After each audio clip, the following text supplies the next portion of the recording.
السلام عليكم ورحمة الله وبركاته. حبايبنا ومتابعينا الكرام، متابعين صفحة عالم العطارة والأعشاب.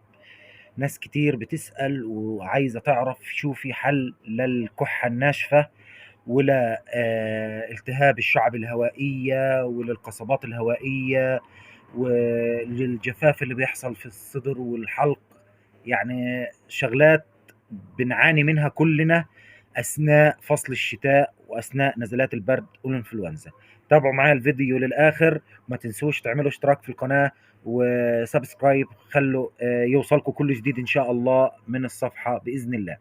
شوفوا الخلطة بتاعتنا كتير هتعجبكم إن شاء الله. الخلطة اللي انتوا شايفينها قدامكم دي أفضل خلطة للسعال الجاف وللكحة الناشفة ولا التهاب الشعب الهوائية ولا تصلب الشرايين ولا ضيق النفس والأزمة وحساسية الصدر. كل ده موجود في الخلطة دي إن شاء الله.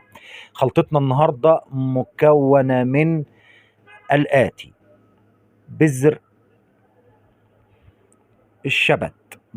الشبت، ورق الجوافة، بابونج، ظهور الخاتمية، وعشبة ورق الزعرور.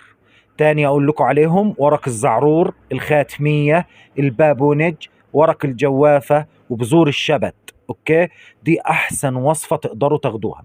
طيب، ايه اللي نقدر ناخده؟ كيف نقدر ناخد الوصفة دي؟ هنخلطهم المكونات متساوية مع بعض. مثلا لو 100 جرام من كل نوع نخلطهم مع بعض ويصير عندنا مجموعة أعشاب نستخدم منها مقدار معلقة طعام كل يوم. نغليها بنار هادية، أو ممكن نصب عليها المية ونغطيها لمدة 5 دقايق، المية المغلية طبعا، ونغطيها لمدة 5 دقايق ونشربها كل يوم بالليل. طبعا أفضل وقت نشربها فيه عشان بتهدي معانا السعال وبتحسسنا بالاسترخاء وبتجعلنا ننام وبتفتح معانا الشرايين، لأنه طبعا احنا كلنا عارفين انه في الليل بيصير في تضييق في الشرايين تبعتنا. تمام. فحبايبنا دي كانت احلى وصفه ان شاء الله. يا ريت تشاروا الفيديو، خلي الكل يستفيد، ربنا يجعله في ميزان حسناتنا وحسناتكم ان شاء الله. ممتاز. هذا